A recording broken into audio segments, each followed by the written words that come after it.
Darren, Hey, how's it going there, Patrick? hey brother. Right on Let's come time. through. Punctuality is not always the thing with frontman, but I guess you defy all logic, right? I guess I do. Yeah, pretty much. Yeah. Well, thank you for doing this. I know West Coast time, it is earlier than it is here in New York. So are you a morning person or just when you have to do something, you do something? Yeah, I'm not. I was actually contemplating should I just stay up, and then yeah, I got myself into a little bit of trouble last night, which was nice, but then it wasn't. Yeah, I fell asleep for a little bit, so yeah. I'll probably Well, go back to bed. I'll probably go back to bed after this. well, I'm glad to have you. We won't keep you too long. We meaning me, myself, and I here.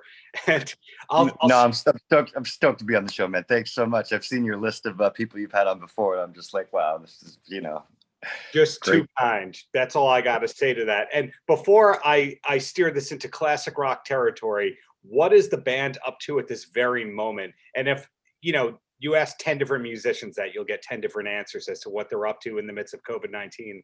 Oh gosh. Yeah, no, we've been recording like crazy. We just really used it as an excuse since we're not going to be on the road. We usually spend most of the year on the road. So we took the opportunity to really just get creative. So we recorded like 4 videos that we're in the midst of putting out one after the other right now. I think we just released the second video for this album. That was at the beginning of this month, and now we've got another one coming out in 2 weeks. So that'll be 3 out, and then we have one more coming out before the album drops in the end of March. And we've already got a whole album's worth of material that we just went and recorded with Matt Good, an incredible producer out in Tempe. But yeah, as soon as this album dies down, we've got more stuff coming at you. So I can't wait to start making videos for that. So we're just getting creative, and as soon as they open the gates up, we've got a few tours on. Everybody just keeps pushing it back a little farther, but it looks like people are starting to warm up to, at least by fall, we should be up and running for sure. So that's what we're hoping for. Midsummer, fall, we'll be back out on the road. Sure. A funny thing about Matt Good is that he shares the same name as a Canadian artist, Matthew Good, who had a couple albums on Atlantic, who's huge if you're Canadian, and then here it wasn't a big deal. Did that ever come up in conversation? Is this Matt Good or Matthew Good? Right. No, yeah, the Canadian. Actually, a few people have asked. I don't think I actually asked Matt himself. In fact, the last time somebody asked me, I said, "Is he Canadian?" And then, no, I think this Matt Good was born in Florida. Yeah. But Florida would be the anti-Canada. yeah, right. No, Yeah. Who's anti-Canada? No one is anti-Canada. That's the reason why you just have to love Canada. But hey, let's steer back to the compliments and you. Don't mess with Canada, man. They'll come and kick our asses. In fact, there was something in the history books, right? The Canada beat us in something, right? There was curling at the Olympics. Okay. Bob Rock. They beat us in Bob Rock discography. No, it's actually an interesting thing with hard rock. How many of the key players in the history of hard rock are or were Canadian? Because if you look at all the albums done by Bruce Fairbairn, I can't talk today, Fairbairn, however you want to say it, Bob Rock, Mike Frazier, that's like all the great Bon Jovi, AC/DC, and Metallica records right there. Yeah, well, you got that. Yeah, so there's some greatness that comes from that place. Yeah, exactly. Yeah. So yeah. one of the things that I had a Canadian in the band for a while, Colin Reed, sweetest guy. Just like everybody I meet from Canada is just super sweet, Yeah, I've yet to dispel that one. And so, speaking of sweet people like yourself here, something that intrigues me about your band is, although you have a totally modern rock heavy sound, you personally have been embraced by all these classic rock guys. All these older guys seem to have taken you under their wing. Who was the first one to do that? Was it Steven Adler? Gosh, I think the biggest one out of the gate. Well, it is. It's nothing short of a miracle. Like, growing up listening to Guns N' Roses and all of those bands in your bedroom and air guitaring, like all of that stuff, just freaking out that it was that great. And then to later on actually play with those people was, I kept having to pinch myself. And sometimes it's like I come across the pictures or, think about the stories and whatever. And I'm just like, damn, that really happened, Or I'll be sitting at a party and it's like I just skip saying something because you almost know that people aren't going to believe you when you start telling them that are really true. People are just, they're going to be, I don't know. but I think the first real brush with real fame or whatever, I remember being a kid and listening to the Quiet Riot record, Come On Feel the Noise. I think I woke up one morning and my brother was just blaring that out of his bedroom, and he'd just gotten the LP. And I was like, that sounds insane, you know?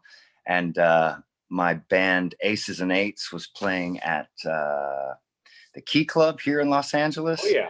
And Frankie Banali came out, and there had been some talk that he might be coming to see me. And it was his first attempt to kind of recreate Quiet Riot was with me after Kevin had passed. So that was a total honor, and it didn't end up working out. But man, that was like, you know, that was the first time I really got in the ring with somebody that was of that stature. Sure. Yeah. So there's those Quiet Riot ties in a way, the Guns N' Roses ties in a way, and of course Motorhead playing in a big role in the band because Phil Campbell is on your latest single, same management as Motorhead. Are there any ties to Van Halen besides being a fan?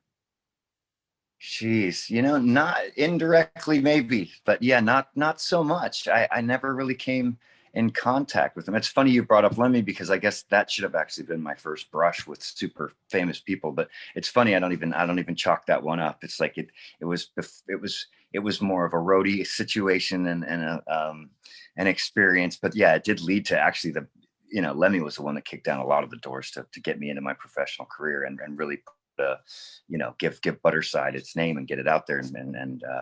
But yeah, Van Halen, man, no, I think it's just like, and maybe that's good, because, you know, I ended up meeting Axl Rose and he laughed at my tattoo, and he just totally broke me down when he was one of my heroes. And I never got to meet David Lee Roth or Eddie Van Halen. Maybe that's a good thing, because 1984 was the first LP I ever bought, you know, and I bought it literally because of that kid with the cigarettes on the album. It was really just the artwork I was totally compelled to, because my sister had this huge record collection, and she had all of the heavy metal records. She had Highway to Hell. She had just all of these rock and roll records, the Rolling Stones, everything like that. And I was always really fascinated with those album covers. And then when that Van Halen one came out and swung by the record store, I was like, oh my gosh, I'm going to buy a record. I got to buy this record. And then going home and putting that on and hearing David Lee Roth and those guys just go, it was just, I think I literally put the speakers facing outward, Mm-hmm. just the whole neighborhood would know that, like, I'm cooler than they are, you know? Well, with the whole Lemmy connection and all that, there was that old stereotype of, when you go to the Rainbow, you'll see Lemmy, and you go, yeah, all right. And then the first time I ever went to the Rainbow, there is Lemmy playing the trivia game in the corner at the bar. Yeah, and it seems like everyone who's affiliated with hard rock in LA had the Lemmy connection of some sort. David Lee Roth went to their gig and are offered to manage them or gave them career advice at 2 a.m. There's certain things that you just seem to hear over and over and over again. But so I'm sorry that Roth wasn't on your list. Yeah. Yeah, no, it's okay. Yeah, but he was just so influential, man. Right. I mean, who didn't want to be, or who wouldn't have wanted to be David Lee Roth, you know? Still do. I mean, he's just the king. He's the lion. He's just the icon, you know, just such an icon, you know. I know Michael Starr, my good friend, is just like, he just not, I mean, yeah, in the most, the biggest compliment, you know, he just stole so much from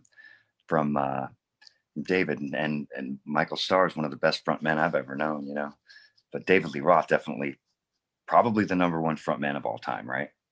I agree. Some people say Freddie Mercury, and I say David Lee Roth because he was entertaining in interviews, which Freddie, you could argue, maybe wasn't, because he was very guarded with keeping his personal life up.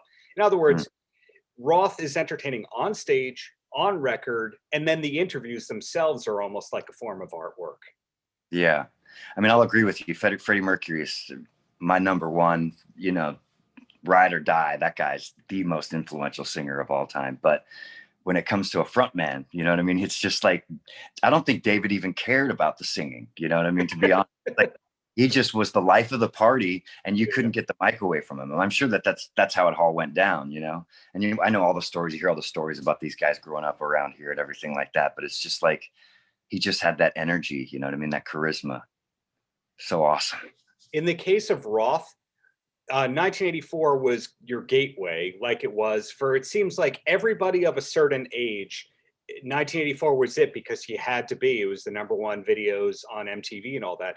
Did you follow Roth initially into his solo career, or just later on you caught on to Yankee Rose and all that?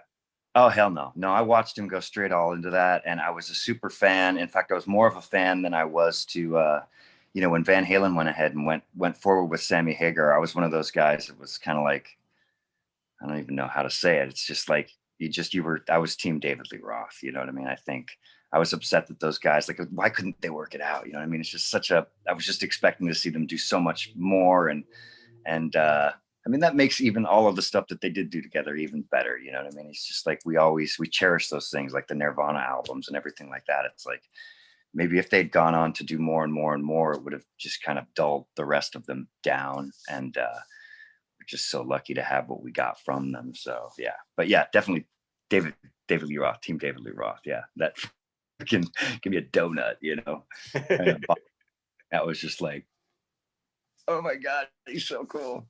Did you get to see Roth over the years live with Van Halen or solo? Never. No, I never seen Van Halen live or David Lee Roth live. No. Well, there's still a chance if life comes back, because Vegas isn't too far from LA. I would say, what, a 3-hour drive? Yeah, 4 hours. Yeah, 3 if you're really cooking. Yeah. Exactly. So just any band for you, and it's cool if you say other bands. Does any band come as close to you to Van Halen when it comes to classic rock? Queen, definitely. I mean, again, it was my brother, my sister. It was those guys that really were cranking those albums up. But I remember hearing another one, Bites the Dust. Also, Queen was just like, I wanted to sing like that, and I couldn't be 4 people at once, so it was difficult, So then it just pulls you in, so you just keep trying. But yeah, I mean, I was just we do movie night with Matt Pinfield, and we just watched the Ramones movie, Rock and Roll High School last week, and the week before that we watched Purple Rain, and I was reminded that, like, even Prince was a huge influence on me. Definitely not like, I think, I mean, classic rock, even like Journey, AC/DC, all of those groups, you know what I mean? I just wanted it to get louder and louder and louder, So yeah.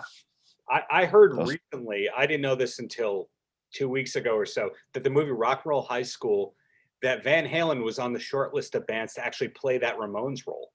Have you ever heard that? No, but that would have been cool. That would have been so cool. Like, to see them, and that they have to do it. Especially, I mean, it's so sad that he's gone, but that would be a really cool thing to do. Like, to do Van Halen, like just like they just did the whole Motley Crue thing. You know what I mean? Those guys made a movie. They need to make a Van Halen movie, because, I mean, just so wild. People need to see that. Just be something great to see. Those guys in Hollywood and how they met, and that'd be great. Absolutely. But no, I didn't. That would have been cool. Everyone always knows, if they really pay attention, that Cheap Trick was also on that short list, but it only came out recently that Van Halen was on the list. I think it had something to do with Warner Brothers having that role, and I guess indirectly the Ramones were Sire Records, which is Warner, but Cheap Trick was Sony. I don't know. Don't quote me on that one, but somehow Van Halen was there. So recapping the whole thing, 1984 was your first real headfirst thing into Van Halen. You followed Diamond Dave over the years. Did you eventually come onto the train and love Van Hagar? I mean, you couldn't help but appreciate it. It was on the radio, it was just on the radio. Like, I think, like, it would be a top 10 countdown, and 2 or 3 of the songs would be, from their albums. So you had to take note. Yeah, I was definitely aware of them, and you knew all the lyrics to all the songs, whether you liked them or not. You liked them. You know what I mean? Yeah. But yeah, gotten everything Van Halen ever did. You know what I mean? You can't help it once you open that door. I mean, I'm sure that as soon as I heard 1984, I started digging through the other stuff, and just there's a whole world there. Just a whole world. Makes sense to me. So, do you have any side projects that you can do, or that you have time for besides Budderside? Geez, I kind of try to keep it. It's the second that I dedicate myself to something else is like a second that I might miss something wonderful for this group. I've got to like really put all of my eggs in that basket, as crazy as that sounds, because everybody says you should never do that. But like, you know, like you mentioned in the beginning, I mean, with being in bands with all of these other guys that, you know, you think, gosh, I've made it. I'm playing with these guys that I've always looked up to. Mhm. They've got their own agendas, and they've got their own plans, and like they can turn on a dime and do a different project because they're already established. And then you sit there and you're like, oh damn, I need to get another gig, you know, I need to get another job. And then you look around at your friends, and, you know, thank God for Lemmy and his whole crew that said, you know, you need to be on stage instead of behind it, and you need to do your own thing. Because I think, you know, I've just wanted to be a songwriter. That's really my number one thing I want to leave behind when I go, is that, like, you know, I was able to reach and touch people in a certain way that got them through something or helped them to something. Or, you know, that's really what I really enjoy about like Freddie Merlin. It's like those songs just take you to a place in time that you'll always go to every time you hear those songs. I'm hoping to do that for somebody else, and it's a full-time job. So Sure. yeah, side projects. Yeah, all of my other guys, everybody else in the group seems to, I mean, maybe they're just, you know, maybe they have more time on their hands. Maybe I sleep too much. I don't know. Maybe I should wake up a little earlier like this today. Let's see. Maybe today I'll start a side project because it's so damn early. I'm gonna get something crazy done today. Where I was going with that is sometimes people in some of your favorite bands, you don't realize all the stuff that they're doing on the side because it's not really super labeled or put out there. For example, like Brad Gillis from Night Ranger is writing music for TV and video games and beer commercials and all that. So you could listen to something and not know it was Brad Gillis. I don't know if you're gonna go like, are you kidding me? I'm the voice of the California State Lottery. Right. Right. Yeah. I mean, I was rehearsing with The Sweet. Talk Yeah. about another classic rock band, huge heroes of mine. I had the opportunity. We were supposed to do a tour just before the pandemic hit. I think it was literally March. I think it was like the last day that they let us roam free here in California. The lockdown came down the next day, and I literally got the call. We were supposed to get on the airplane that morning, and that morning they canceled all flights. So I have something that's, you know, spicy and fun, and, you know, especially with guys like that. You know, if Steven Adler called me again today, of course I'd run over there and jam with him. And then that happens sometimes. You know, I have my eyes open. I wouldn't say no to a lot of things, but at the same time, if they're going to distract me from anything I'm doing with Budderside, it's definitely I think I wouldn't do it. I'm really psyched about where we're going. I'm so amazed at how far we've come just in the last, you know, 6 months or so. You know, it's just like a lot of things just start, you know, when that magic comes and you see that sign from the universe that like you're doing the right thing. Yeah. There's nothing like that. Yeah. So we have so much good. I can't wait till you hear I mean, this material that's coming out, I can't wait for everybody to hear that. But the stuff that's coming out, it's just, I mean, I guess every musician probably says that, oh, wait to hear the next thing I'm excited. I mean, you're excited about what you're doing now. And that's important. And every group's super excited about it. So yeah, if I can have my dreams come true, it's going to be this thing blowing up so big that it's a household name, you know? Yeah, I do that with all my interviews. I say it's the best interview that no, I don't. But the key is I'm super excited to be speaking with you. And 2 quick questions, and then you're free to go back to sleep or start that side project. And the first one is I'm going to start. exactly. So I know a lot about you as a musician, but I don't know much about you aside from it. So do you have a TV recommendation that you could pass along for someone who needs a new show to start? Oh gosh. I've been addicted to this show, The Big Bang Theory, recently. Have you watched that? Yeah, I mean, it's always on It's reruns not, on TBS. yeah, it's not very rock and roll. You know what I mean? I laugh out loud when I'm alone. And I've always been kind of like a sci-fi nerd, you know, I like that stuff. So I was really into that. I think I've watched that like, I've watched all 12 seasons twice in a row now. Of course, I fall asleep sometimes while it's playing, and then a few episodes by. So it's not like I'm, you know, watching every second of it. But the Ozarks too. That's one of my favorites. That's not brand new, but man, that was the greatest show I think I took in over the last couple of years. The Ozarks. Did you watch that? That one I haven't. I heard it's a little too intense. I'm a big Jason Bateman guy, but a little too serious. Yeah, you don't like Sirius? Uh, It's good, man. I heard that you won't be able to stop watching. It's one of those, like your whole life is taken over. Is that correct? Pretty much, yeah. It's intense. Yeah. Yeah, Well, yeah. back That's a in the queue.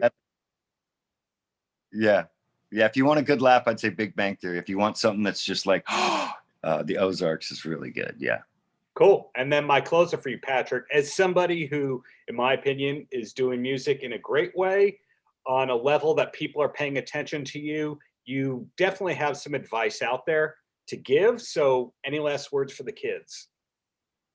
For the kids, man, just be real. If you really want to do this, it's a lot of hard work can get you there. It's more now than ever. Like back day, I think it was like you could dream it. You can dream it with some luck. You didn't have to put in any hard work. You could just be discovered. But if now it's definitely about hard work. You want to put out a brand new single every 6 weeks. So get that in your head. That's how the world is working right now. That's how all of these algorithms are working. You want a brand new song, and it's got to be a great song. And it's got to come out every 6 weeks. So get to work, write some songs, have a song coming out every 6 weeks, have it be amazing. Do whatever you have to do to get those videos done so people can get sucked into what, get on those socials, and it's a lot of work, but the work is fun. And if you really are born to do, then you're going to get a lot out of it. You're going to get just as out of it as you put into it. So put in everything you've got. Just like Uncle Patrick said. Well, thank you so much for your time, and looking forward to that next single in 6 to 8 weeks. Dude, Darren, thanks for having me, man. Super awesome. My pleasure. Have a great rest of the day. Enjoy your sleep, man. Take care. Paltrocast.